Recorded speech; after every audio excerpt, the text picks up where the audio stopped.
بسم بسم الله والصلاة والسلام على رسول الله وعلى آله وصحبه أجمعين. ربي اشرح لي صدري ويسر لي أمري واحلل عقدة من لساني يفقهوا قولي. السلام عليكم. Bienvenue dans ce partage de la pensée décoloniale Action agro-pastorale.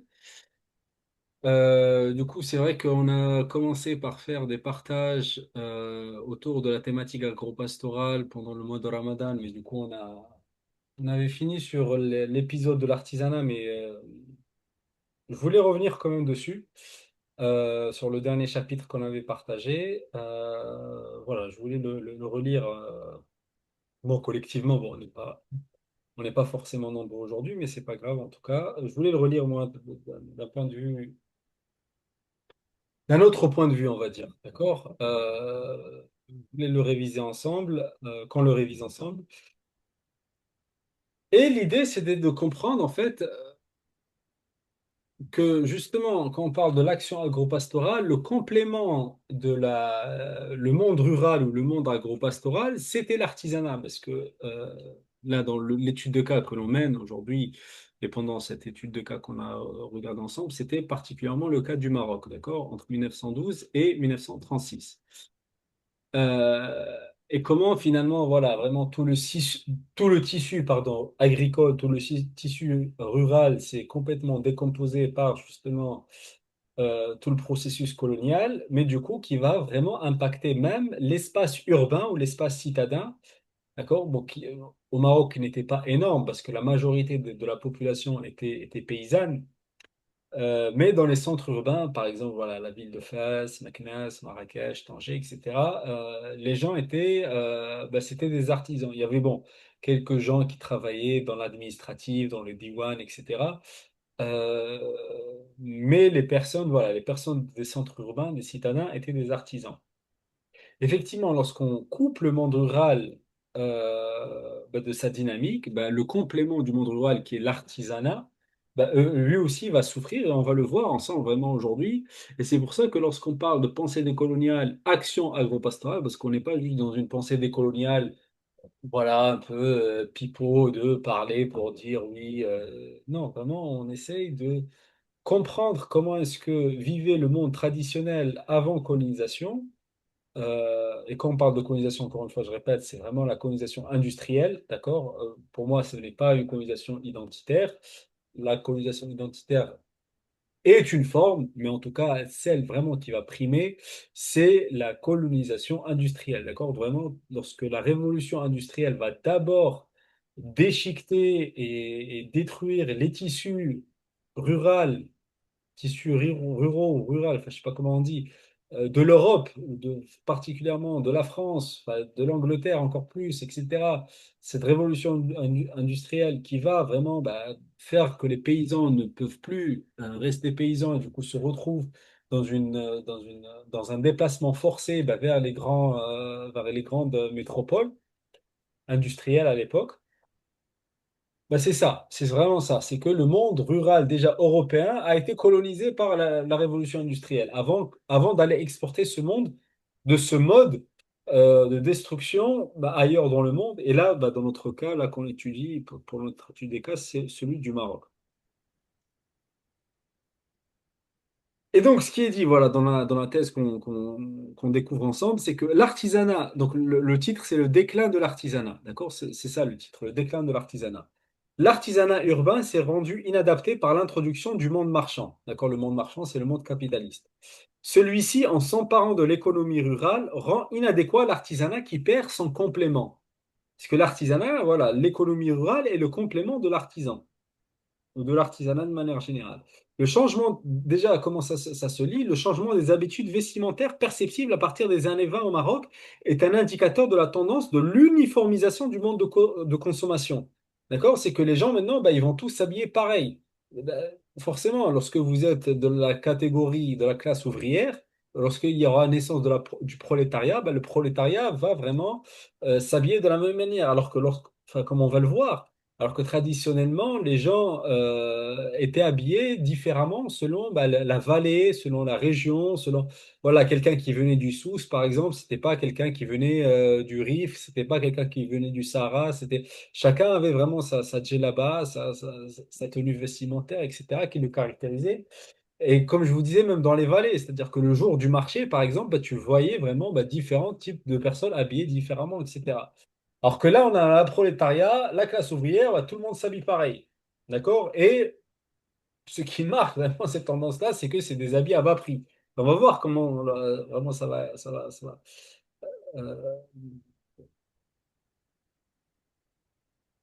ça va se construire, vraiment, cette nouvelle tendance vestimentaire, cette tendance à l'uniformisation du mode de consommation. Donc, les conséquences sur l'artisanat sont contradictoires, du moins au Maroc.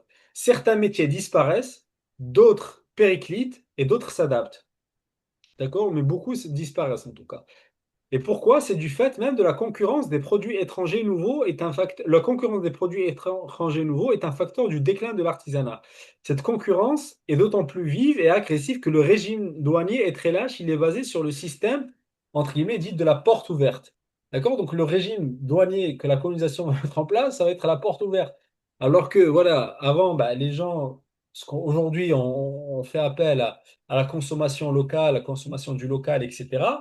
Ben, la colonisation va avec un régime douanier vraiment très très ouvert, ben, va introduire de nouveaux produits venus d'ailleurs dans le monde, vraiment, que ce soit des produits même asiatiques rentrés au Maroc à vraiment très bas prix, très bas coût,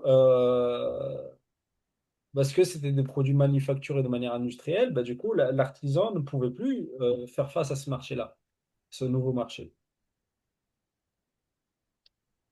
Et ça, c'était déjà dans l'acte de ce qu'on appelle les stipulations de l'acte de Al Jazeera du 7 août 1906. Déjà dès 1906, un acte vraiment, soi-disant, sous le principe de l'égalité économique. L'égalité économique, voilà. Donc, comme disait Coluche, certains sont plus égaux que d'autres. On est tous égaux, mais certains sont plus égaux que d'autres. Voilà, l'égalité, voilà, c'est vraiment un concept où on peut- il est tellement, tellement dévoyé qu'on en rigole, en fait. C'est la seule chose qu'on peut en faire. Parce que, en fait, sous le principe de l'égalité économique, ben, on va vraiment rendre au chômage, enfin, mettre au chômage des milliers d'artisans, alors que alors que c'est vrai, il y a rien de, le principe même d'égalité, je ne vois même pas où il peut être. Pourquoi? Parce que, justement, ce régime de la porte ouverte, va appliquer déjà des taux douaniers très faibles à toutes les importations, d'accord? Alors que le régime d'exportation, d'accord, parce que le Maroc exportait notamment ses produits artisans, soit au Sénégal, soit en Algérie, soit en Tunisie, voire même jusqu'en Égypte. Les produits, on pouvait même trouver des produits marocains jusqu'en Égypte.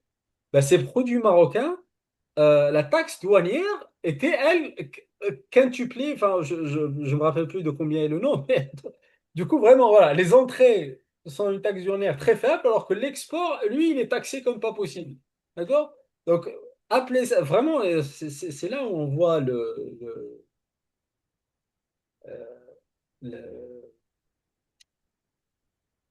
je sais pas moi, vraiment l'orgueil vraiment du monde politique. Vraiment, il va te sortir des principes, des grands principes, d'accord? L'égalité économique, alors que dans les faits, en fait, bon, d'accord, enfin, je veux bien, moi, l'égalité économique, mais dans les faits, qu'est-ce que c'est? Bah, voilà. Le deuxième principe, c'est que dans l'acte d'Al Jazeera, c'est toujours l'article 116, c'est le principe de la liberté économique. D'accord?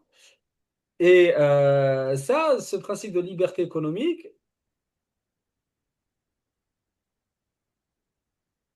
alors dont l'origine remonte au traité de commerce anglo-marocain du 9 décembre 1856, étendu par la Charte de la nation la plus favorisée au bénéfice de toutes les puissances signataires de la Convention de Madrid du 3 juillet 1880, et reconnu expressément par par le traité franco-allemand du 4 novembre 1911. D'accord, donc le principe de liberté économique, c'est finalement le principe de dire que, entre guillemets, le Maroc est un marché libre. D'accord? C'est-à-dire que toutes les puissances économiques peuvent faire du marché marocain un marché libre où on peut accueillir des produits étrangers. Là aussi, bon, je viens, mais qu'est-ce qu'on nous, on exporte à ces gens-là? Et du coup, les droits d'importation sont très bas et uniformes. D'accord? C'est ça la liberté économique, c'est ça la liberté. Voilà. C'est que je viens, je profite de toi et toi, tu te la fermes parce que je profite de toi au nom de la liberté.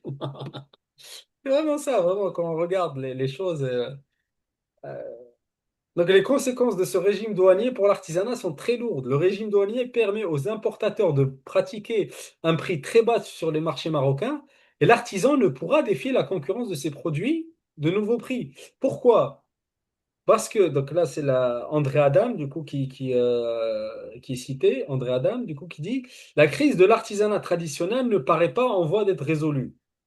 D'accord? Donc, il écrit ça en 1968. D'accord? Les causes en maintes fois étaient analysées. Elles sont ramenées toutes finalement à une seule, la concurrence de la production industrielle. D'accord? Parce que l'artisan, face à la production industrielle, ne peut pas faire face, effectivement. Surtout s'il n'y a pas de conscience, comme à l'époque, voilà, la conscience du consommateur, la conscience de consommation, etc. À l'époque, c'était, voilà, tu consommes et plus tu consommes, plus tu es quelqu'un de bien. Voilà. Donc, il continue, André Adam, il dit, comment le tisserand qui fait quelques mètres par jour pourrait-il lutter avec la machine à tisser qui en débite dans le même temps des milliers de mètres? D'accord? Alors que le tisserand, vraiment, c'est un métier formidable, c'est un métier incroyable. Même aujourd'hui, voilà, dans ce qu'on appelle le MO2I, le mode opératoire, je sais pas quoi, 2I. Euh, le guide du mode opératoire, il s'appelle le guide tisserand. D'accord? Parce qu'effectivement, le tisserand avait vraiment cette capacité de lecture d'un tapis, de la personnalité de la personne, de l'émotion de la personne, qui faisait, en fait, un vrai tisserand pouvait lire à travers le tapis quelle émotion en traversait la personne en fonction, voilà, des nœuds qu'il va faire, de l'intensité, de la tension qu'il va y mettre, etc. Même il pouvait, si c'était des femmes, il pouvait lire si la femme, elle avait été enceinte, par exemple. D'accord? Est-ce qu'elle avait accouché? À quel moment? À quelle étape de sa grossesse elle était, etc. Et tout ça, ça pouvait se lire sur le tapis. D'accord? Et donc voilà, une fois qu'on a introduit la machine industrielle, ben, il ne reste plus rien. D'accord? Donc le changement du mode de consommation. Le changement du mode de consommation est en général à toutes les régions. Il touche les plaines et les montagnes. Les produits importés se répandent jusqu'aux souks les plus lointains. D'accord? Donc, Abdullah Al-Araoui, donc, dans son livre Origine du nationalisme marocain, Abdullah Al-Araoui, il dit, euh, donc je cite, dans les campagnes, on ne trouve aucune uniformité. Et dans le souk, dit-on, on reconnaît les vêtements du bédouin, du draoui, c'est-à-dire le sahraoui, et le berbère. D'accord? Donc, effectivement, on pouvait reconnaître vraiment les régions du Maroc par le fait vestimentaire et c'était diversifié. D'accord? Alors que le changement de mode de consommation était perceptible dans le vêtement même. D'accord? Le vêtement marocain auparavant était caractérisé par sa simplicité, certes, mais sa diversité régionale. D'accord? Par exemple, donc on avait la région du Haïk, c'était le tissu de laine blanche non cousue, et du Selham. Il s'agit des plaines atlantiques, à l'exception de la région des Saouira, où c'était de la laine noire. Le domaine du Khnif, du Barnous court, marqué d'une tache ovale de couleur orange, tissée généralement en poil de chèvre, brun ou gris. Il s'agit des montagnes et des régions présahariennes de l'Est. Et la région du Kent, aux cotonnades indigo, ce costume caractérisait surtout le désert. Et donc les Marocains possédaient aussi une chaussure bien à eux, la belra, et c'était la chaussure des villes et des campagnes. Alors que tout ça, vraiment, comme je vous disais, ben, on va le voir ensemble, tout ça, ça va changer. D'accord? Dans les années 20, à partir des années 20, les vêtements traditionnels subissent des transformations. Donc déjà, l'habit traditionnel lui-même, d'accord? On va avoir des manches plus longues, on va avoir le col aussi qui va apparaître. On va avoir voilà, le port de la chemise, des pullovers, des chaussures. Voilà, on va plus porter des belles rames, maintenant ça va être des chaussures. Et Hofer, donc dans son livre Revenus et niveau de vie indigène au Maroc, 1934, il disait, on peut être frappé de l'abondance au Maroc des vieilles capotes et des vestons réformés qui forment les ouvriers marocains.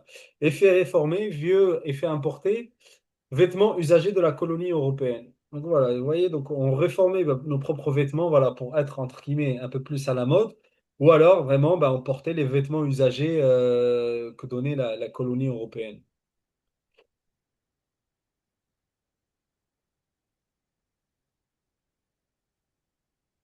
Et même, subhanallah, même les belras étaient changés en sandales de caoutchouc, parce que les belras elles coûtaient 15 francs, alors que les sandales de caoutchouc valaient entre 3 et 5 francs. Et ces sandales-là de caoutchouc étaient importées d'Asie, d'accord? Donc pour vous dire. Euh, et d'autres produits, voilà, venaient d'Asie, pardon, notamment des produits en conserve, etc.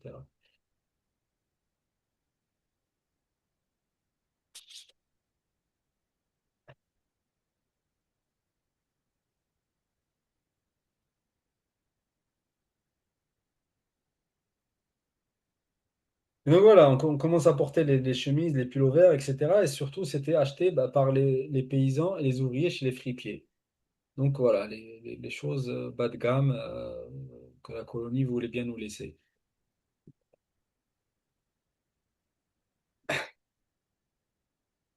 Donc le déclin de l'artisanat. Confronté à la concurrence des produits industriels importés et au changement des habitudes de consommation, l'artisanat entre en crise. Certains métiers disparaissent, d'autres périclitent. Par contre, certains, peu nombreux, s'adaptent. Voilà. Très peu s'adaptent finalement. D'accord? Et donc, l'enquête sur les corporations musulmanes d'artisans et commerçants du Maroc, publiée en 1924 dans la revue du Monde musulman, dresse la liste des métiers traditionnels qui sont confrontés à la concurrence des produits nouveaux. D'accord? Donc, c'est une revue 1924, du coup, qui fait un état des lieux. Donc elle parle notamment voilà, à Fès, à Marrakech, à Meknès, à Rabat et Saouira, des différents métiers. Bon, il y en a beaucoup vraiment, ils font tout un état des lieux, mais voilà. Notamment à Fès, il dit ces corporations, enfin il parle de plusieurs, les armuriers, lenteriers, serruriers en bois, chaussures noires de femmes, selle à mule, coffre de ménage, marbrier, musicien de cortège. Donc ces corporations se meurent parce que la mode marocaine a changé, constatent les enquêteurs. D'autres, voilà, ces métiers meurent du fait de l'importation étrangère croissante, conclut l'enquête. D'accord? Donc, il y en a qui meurent parce que le mode de consommation, la mode marocaine a changé. D'autres du fait de l'importation étrangère. Et d'autres, ces métiers meurent à cause de l'introduction des procédés industriels plus modernes. Et d'autres à cause des procédés industriels qui sont introduits. D'accord? Donc, ça, c'est à face. À Marrakech, les métiers du cuir, les tanneurs disparaissent, concurrencés par les tanneries industrielles. D'accord? Donc, bon, aujourd'hui, on connaît les tanneries de Fès, mais là, voilà, ce que nous dit l'enquête, c'est que même à Marrakech, il y avait des tanneurs. Vous savez, les tanneurs de Fès, voilà, c'est maintenant dans le patrimoine mondial de l'UNESCO, etc. Mais les tanneries existaient également à Marrakech. Aujourd'hui, on ne les voit plus. D'accord? Et elles ont disparu à cause du fait des tanneries industrielles. D'accord? La maroquinerie est confrontée aux matières plastiques. D'accord? On a l'introduction du plastique aussi.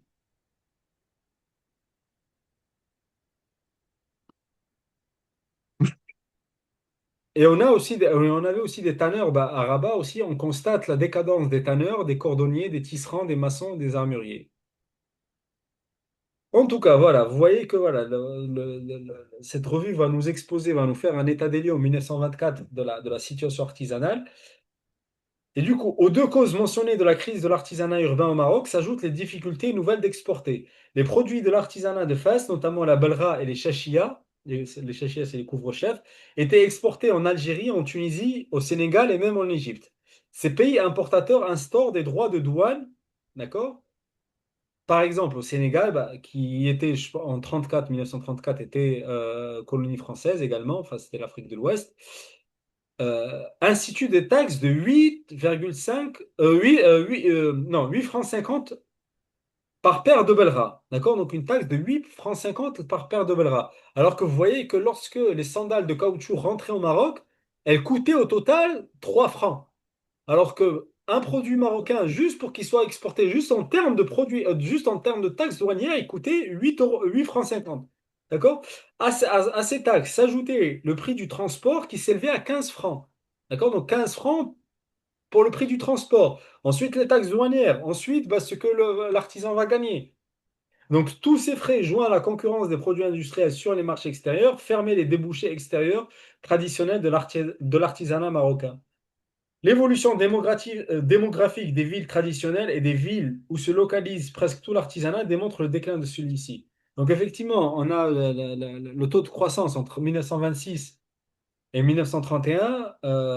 Par exemple, à Essaouira, on a vraiment même une baisse de la population de 17%. D'accord? Donc, 1926 à 1931, ça fait 5 ans, ça. D'accord? À Fès, par exemple, on a une augmentation de la population de 27%. Marrakech, 23%. Salé, 22%. El Jadida, Mogador, 1%. Vous voyez? Essaouira, elle, c'est moins de 17%. Azmour, moins 2%. Alors que de l'autre côté, les villes industrielles, bah, Casablanca, par exemple, plus 63%. La population augmente de 63%. Vous voyez que là, la ville, la ville majeure où il y a le plus, la ville traditionnelle majeure, Fès, connaît une augmentation de 27%, alors que Casablanca, elle, va connaître une augmentation de 63%. Kenitra, qui est une autre ville industrielle, du coup, plus 132%. Le Fdala, ou bien ce qui est aujourd'hui connu comme le Mohammedia, va connaître une augmentation de 129%. Donc vous voyez que c'est là, voilà, on a l'axe Casablanca, Mohammedia, Kenitra, voilà, cet axe industriel aujourd'hui. Où le taux de croissance de la population va dépasser plus 50%. D'accord? Alors que on voit que dans les villes où l'artisanat est très présent, ça va vraiment avoir des taux de croissance très faibles, même en termes de population, voire négatifs.